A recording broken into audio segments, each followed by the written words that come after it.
अस्सलाम वालेकुम जी। ID trader behind the camera और ऑन दी माइक।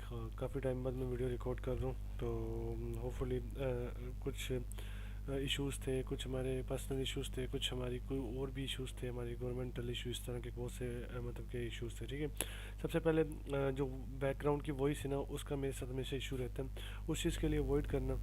ठीक है, और थोड़ा सा ना कंप्रोमाइज़ भी करना। ठीक है, तो आज मैं आफ्टर अ लॉन्ग टाइम एक ज़बरदस्ती वीडियो लेकर आया। मैं ओटीसी संडे का दिन है, ठीक है, तो ओटीसी मार्केट में रह के मैं ट्रेड करूंगा और प्रॉपर लॉजिक्स के ऊपर आपको ट्राई करने की कोशिश करूंगा कि कौन से लॉजिक्स के ऊपर मैं ट्रेड करता हूँ, बेसिकली क्या चीज़ें देखता हूँ जब मैं ट्रेड करता हूँ। ठीक है, ऐसी चीज़ें। तो आफ्टर अ लॉन्ग टाइम ये वीडियो मैं रिकॉर्ड कर रहा हूँ यूट्यूब के लिए, तो पता नहीं मुझे इसके ऊपर अच्छा रिस्पांस आता है मेरी ऑडियंस की तरफ से या नहीं आता। अगर तो मुझे बहुत अच्छा रिस्पांस मिलता है, मुझे लगता है कि वाकई में जो रिस्पांस आया वो मर्दाना रिस्पांस है, देन मैं इंशाल्लाह इस चीज़ को मज़ीद कंटिन्यू रखूँगा और इस तरह की नॉलेजेबल वीडियोस में लेके आता रहूँगा। ठीक है, तो सिंपल से कोशिश करूँगा कि कुछ फ़ाइन तरीके से मैं चीज़ों को हैंडल करूँ और मैं प्रॉपर तरीके से इन चीज़ों को ना आपको एक्सप्लेन करता जाऊँ कि यार मैं किस चीज़ के ऊपर क्या कर रहा हूँ, क्या नहीं कर रहा। ठीक है, तो आहिस्ते आहिस्ते मैं आपको एक्सप्लेन करता जाऊँगा। ठीक है, अभी इस वक्त मैं EUR USD में मौजूद हूँ, जो कि बेसिकली OTC और संडे का दिन है। आपको पता है कि आज हमारी लाइव मार्केट वैसे भी नहीं होनी। ठीक है, तो संडे के दिन पे हमारी मार्केट चल रही है, तो मैं कोशिश करूँगा कि जो मैं ट्रेड्स लूँ और बेसिकली जिन पैरामीटर्स के ऊपर मैं ट्रेड करता हूँ वो मैं आपको प्रॉपर एक्सप्लेन करने की कोशिश करूँगा। ठीक है, बाकी मैं औरों की तरह मुझे ये आदत नहीं है कि मैं आपको कुछ ऐसी चीज़ें एक्सप्लेन करूँ जो कि बेसिकली बस वो हवाई हो। ठीक है, चीज़ें ना हो। ठीक है, तो वैसे वो वाला मैं बंदा नहीं हूँ। मैं कोशिश करूँगा कि वन ऑफ द फाइन वे से जो भी लॉजिक्स बनती है हमारी, किस तरह से भी चीज़ें बनती है, वो मैं आपको एक्सप्लेन करता हूँ। ठीक है, मैं बताता हूँ। ठीक है, अभी सिंपली मैंने ना एक लेवल ड्रॉ किया। बेसिकली इसको मैं डोजी का लेवल कहता हूँ। जब भी मार्केट कहीं से रिवर्स करके ऐसी डोजी क्रिएट करता है ना, तो वहाँ पर बहुत स्ट्रॉन्गेस्ट जोन पड़ा होता है आपका बेसिकली। ठीक है, आप देखें पहले मार्केट ने यहाँ से आया और ये एक लेवल था। ठीक है, सिंपली अगर मैं इसको कॉपी करके आपको दिखा दूँ, पहले मैं ट्रेड प्लेस करता हूँ एक। ठीक है, तो यहाँ से मैंने एक मल्टीपल ट्रेड्स प्लेस किए डाउन साइड के लिए। अब इसका ये हमारी प्योर विन होंगी। अब मैं दिखाता हूँ आपको। बेसिकली ये मेरा एक जोन था। ठीक है, अब इस जोन के ऊपर थोड़ा सा अंडरस्टैंड करने की कोशिश कीजिएगा। ये एक जोन था, इस जोन को मार्केट ने ब्रेक किया। जब भी मार्केट ब्रेक करने के बाद कहीं डोजी क्रिएट करता है ना, वो वन ऑफ द फाइन और परफेक्ट डोजी होती है। उसके ऊपर हम ट्रेड करें ना, वो हमें बड़ी स्ट्रॉन्ग ट्रेड मिलती है। बस उसके ऊपर थोड़ा सा ना लॉजिक देखिए। हमेशा हर बंदा ये सोचता है कि एक्सपीरियंस ट्रेडर उसको लॉस नहीं होता। भाई होता है, ठीक है, हमें भी होता है। मैं आपको गेन एंड अगेन कह रहा हूँ कि कोई बंदा मार्केट में ऐसा नहीं बैठा जिसको लॉस ना होता हो। मुझे भी होता है, सबको होता है। ठीक है, लेकिन वो एक ऐसी टेक्निक होती है, आपका गुजरा वक्त होता है जो आपको बताता है कि यार नहीं, अगर हो गया तो इशू नहीं है, हम कर लेंगे कवर, इशू नहीं है।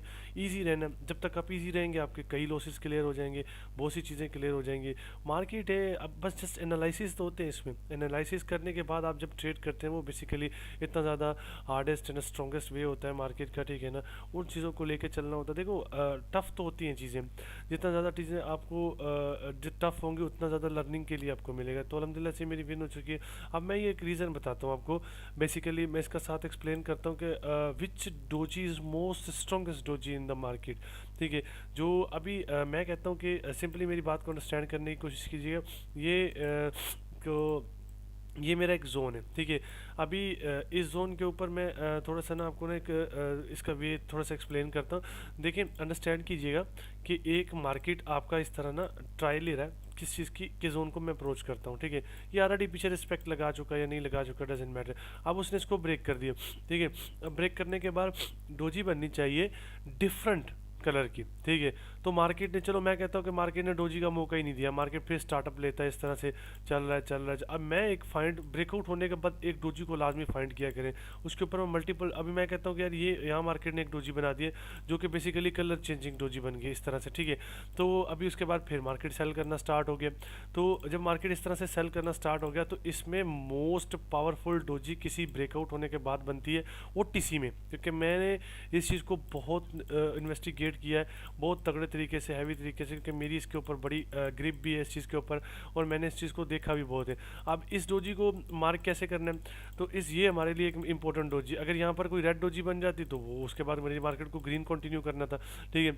अब इस डोजी की प्राइस आपने मार्क करनी होती है, विक की प्राइस नहीं, बॉडी की प्राइस, इस तरह से प्राइस को मार्क करके वेट करना है। जब भी कोई कैंडल इसके अंदर इसको हवा दे, ठीक है, इसके रेक्टेंगल को, तब भी आपने ट्रेड कर लेनी इसके ऊपर। तो एग्जैक्टली मैंने वही चीज़ की है यहाँ पर, ठीक है ना। तो अभी देखें यहाँ से इस जोन का ब्रेकआउट होने के बाद मार्केट ने ये एक रेड डोजी दिखाई है। अगर इसका मैं कॉन्सेप्ट आपको यहाँ मार्केट में अगेन दिखा दूँ तो थोड़ा सा इधर देखिएगा कि ये इसकी इधर प्राइस है, ये इसकी इधर प्राइस है, ठीक है। अभी ये बेसिकली एक एमटीजी की फॉर्म में ये चीज़ एक ट्रेड बनेगी। मैं थोड़ा सा आपको इसका एक्सप्लेन करता हूँ कि ये लॉजिक बेसिकली क्या है, ठीक है। अब देखें मार्केट यहाँ से गिरा, ये मेरा एक सिंपल सा मेरा ये एक जोन था, ये वाला, ठीक है ना, इधर से, ठीक है, ये जोन था। मार्केट इसका ब्रेक किया, ब्रेक करने के बाद फिर मार्केट आया, फिर ग्रीन दिखाया, फिर मार्केट ने एक रेड डोजी दिखाया, ठीक है। रेड डोजी दिखाने के बाद फिर मार्केट यहाँ से वापस गया और मार्केट यहाँ से चला गया, ठीक है ना। तो ये वाली डोजी काउंट नहीं हो सकती। देखो जब भी कोई डोजी बने उसके बाद डिफरेंट पार्टी आनी चाहिए। अब मैं थोड़ा सा मजीद इसको एक्सप्लेन करता हूँ। देखो एक डोजी बनती है, अगर ग्रीन डोजी बने उसके पीछे भी रेड और आगे भी रेड होनी चाहिए मार्केट में, दो डिफरेंट पार्टीज आगे और पीछे होनी चाहिए, ठीक है। अगर आपकी ऐसे समझे कि डोजी रेड बनी है तो उसके बैक पे भी ग्रीन इस तरह से और फ्रंट पे भी ग्रीन होनी, दोनों बैक और फ्रंट शोल्डर सेम होने चाहिए, और सेंटर का जो शोल्डर है वो थोड़ा चेंज होना चाहिए, बस ये याद रखना, ठीक है। तो ये एक लॉजिक थी, ठीक है। अभी डजेंट मैटर, मैंने आपको ऑलरेडी कहा कि लॉस तो सबका होता है, तो अगर कोई इशू नहीं, अगर ये चीज़ मेरी लॉस हो जाती है तो मुझे इसके ऊपर इतना कॉन्फिडेंस है कि मैं अगर यहाँ पर 200 की मैं 2 भी ओपन करता हूँ तो मेरा लॉस प्लस सारा कुछ रिकवर होगा इसके ऊपर, क्योंकि मुझे इस सेटअप्स के ऊपर बिलीव बहुत है, ठीक है। मैंने सेटअप्स के ऊपर टाइम गुजारा है, ठीक है। देखो जितना आपका जिस चीज़ के ऊपर टाइम गुजरता है वो चीज़ आपकी उतनी ही ज़्यादा स्ट्रांग होती है, बस जस्ट आपको नो हाउ करने की नीड होती है, ठीक है। मेरा बेसिकली मेन मोटिव क्या है, मेरा मेन मोटिव यही है कि आप लोगों को इतना अंडरस्टैंड करवाना कि यार आया मार्केट में जो चीज़ें बन रही हैं, जो चीज़ें चल रही हैं वो किस तरह वर्किंग करती हैं और उनका सूल क्या होता है, क्या तरीक़ेकार होता है, जस्ट ये अंडरस्टैंड करवाना होता है, ठीक है। और मैं इधर बैठ के मार्केट में मैं आपको ये नहीं बता रहा कि 45 पे क्लोज़ करे, 40 पे ले लो, 40 पे क्लोज़ करे, 46 पे ले लो। ये मार्केट में सिर्फ हवा है और कुछ भी नहीं है, ठीक है। तो रियल प्राइस एक्शन जो आपकी होती है ना वो बेसिकली यही होते हैं, आपके जोन्स होते हैं, आपकी रेक्टेंगल्स होती हैं, आपकी हॉरिजॉन्टल्स होती हैं, ये सारी चीज़ें रियल प्राइस एक्शंस में ही आती हैं, ठीक है ना। तो देखा मैंने आपको कहा था कि मैं इस सेटअप के ऊपर इतना बिलीव है कि अगर ये मेरा लॉस भी दे, मुझे लॉस भी कर जाता है, ठीक है, तो डजेंट मैटर, तभी मैं इसके ऊपर ट्रेड कर जाऊँगा। अब देखिए ना वो फ्रंट और बैक शोल्डर की मैं बात कर रहा, देखो अब इसके बैक पे अगर ग्रीन होती है, भी ग्रीन होती है, रेड होती तो ये डोजी ना मानी जाती, ठीक है। इसके बैक पे भी आपका जो बैक वाला शोल्डर वो भी डिफरेंट, और ये भी शोल्डर ये भी डिफरेंट, और ये डिफरेंट होना चाहिए। तो ये ग्रीन है तो इसके बैक पे भी रेड, इधर भी रेड, अगर ये रेड है तो इसके बैक पे भी ग्रीन, इधर भी ग्रीन, तब ये डोजी मार्केट में एक्सेप्टेबल होती है। देखिए आपके सामने अब मैंने 2 ट्रेड्स ली हैं, ठीक है, अल्हम्दुलिल्लाह से, लेकिन ब्रेकआउट होने के बाद याद रखना। अब देखें मैं आपको एक और एग्जांपल दे देता हूँ। यहाँ पर मार्केट का ब्रेकआउट दिया, मार्केट ने ब्रेकआउट देने के बाद यहाँ पर मार्केट ने क्या क्रिएट किए, वही सेम डोजी। अगर मैं इसको मार्क कर लेता हूँ, इसकी जस्ट प्राइस को मैंने मार्क करना जो कि वॉल्यूम मार्केट में बने, ठीक है। मैंने जैसे इसको मार्क किया इस तरह से, अब मार्केट जब मेरे जोन में आएगा तो मैं ट्रेड करूँगा। तो ये तरीक़ेकार होता है आपका ट्रेड लेने का। अभी ठीक है, सिंपल सी ये साइकोलॉजी थी जो कि बेसिकली मैंने आपको क्लियर किया, क्योंकि संडे मार्केट होते ही दरअसल इस तरह से ना, ठीक है।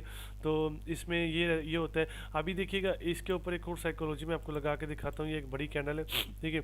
अब मैं सिंपली गैन बॉक्स लेता हूँ, ठीक है। ज्ञान बॉक्स लेने के बाद मैंने इस पूरी कैंडल के ऊपर अप्लाई करना, ठीक है। ये मैंने इस पूरी कैंडल के ऊपर अप्लाई किया। अप्लाई करने के बाद मैंने जस्ट वेट करना है कि इस तरह से मैंने अप्लाई किया। अब मैंने वेट करना है कि मार्केट मेरे एक ऐसे जोन को टच करना चाहिए जो कि 0.5 का होता है। ये भी बहुत स्ट्रॉन्ग साइकोलॉजी है जो कि मार्केट में बड़े स्ट्रॉन्ग वे से काम करती है, ठीक है। तो मैं इसको 0.5 के ऊपर ड्रॉ करना, ये मेरे लिए एक ऐसा जोन है जो कि सिंपली एक मतलब कि स्ट्रॉन्गेस्ट जोन है मार्केट में, ठीक है। तो ये बहुत तगड़े से भी काम करता है। और इसके ऊपर अगर मैं डिफरेंट साइकोलॉजीज बताऊँ आपको तो वो तो एक ऐसे समझे कि बहुत सी डिफरेंट डिफरेंट साइकोलॉजीज़ हैं इसके ऊपर मार्केट में बनी हुई हैं, बहुत से लोग एक्सप्लेन भी करते हैं आपको। लेकिन देखें, ये जो जंप डाउन लगा है ना, ये बेसिकली फेक जंप डाउन है। मैं आपको एक चीज़ साइकोलॉजी बताता हूँ। देखिए, एक अच्छा प्रेशर आया मार्केट में, ठीक है, अच्छा प्रेशर, तगड़ा प्रेशर, ठीक है, तगड़ा प्रेशर आया, और उसके बाद फिर सेलर्स आए, तगड़े प्रेशर को सेलर्स लेके आए। उसके बाद फिर एक अच्छा प्रेशर आया, ठीक है, मतलब वो पिछली कैंडल के जितना प्रेशर मार्केट कंटिन्यू नहीं कर पाया, ठीक है, नहीं कर पाया, लेकिन फिर भी सेलर्स आया। तो अभी मैं यहाँ पर $500 सेलेक्ट कर लूँगा। क्यों?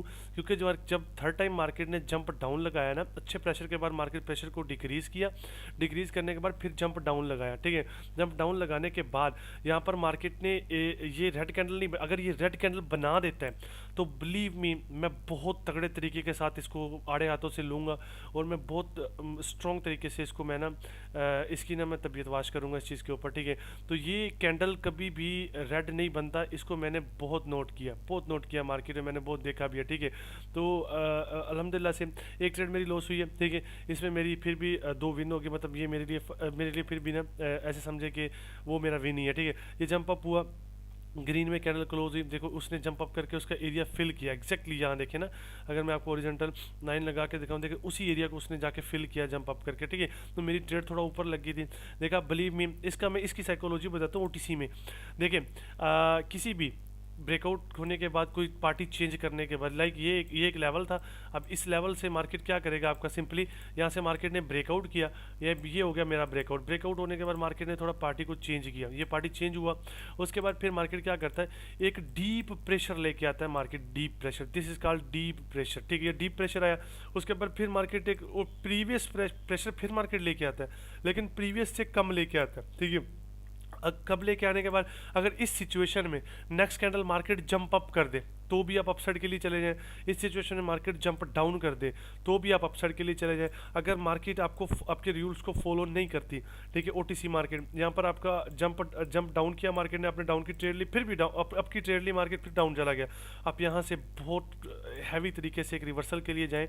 मैं कहता हूँ कि बहुत स्ट्रॉन्ग ट्रेड मिलती है रिवर्सल की आपको इसके ऊपर, मेरा ये बिल्कुल आजमाया हुआ फॉर्मूला है, ठीक है। लेकिन रिसेंट लेवल को मार्केट ने ब्रेक किया, ठीक है, एक रिटेस्ट टाइप लगाया, रिटेस्ट लगाते ही मार्केट ने, ठीक है, सिंपली एक डीप वॉल्यूम दिया मार्केट ने, डीप वॉल्यूम देने के बाद फिर मार्केट ने एक उस प्रीवियस कैंडल से कम वॉल्यूम दिखाया, लेकिन कंटिन्यू किया, ठीक है। उसके बाद फिर मार्केट ने जंप डाउन लगाया, जब मार्केट ने जंप डाउन लगाया तो वो बेसिकली मेरे लिए क्या हो गया, वो ये हो गया कि तो इसके ऊपर मैं सिंपली ना फिर मैंने अपसाइड की ट्रेड ली, ये मेरा डायरेक्ट मेरा विन हुआ है, ठीक है। लेकिन बना डोजी है, इट्स ओके, थोड़ा सा मार्जिन बेस होता है, लेकिन मेरा फिर भी विन हुआ, मेरी एक ट्रेड इसमें लॉस हुई है, ठीक है। तो अभी देखें, इसके बाद मैंने 2020 की 5 ली थी, तो 100 की, तो मैंने 200 की, वो जो सेटअप था मेरा डोजी का, वो मैंने आपको एक्सप्लेन किया, मैंने 200 की ली थी, एक ही पेयर में रह के मैंने इतनी ट्रेड्स मार्केट से निकाली हैं।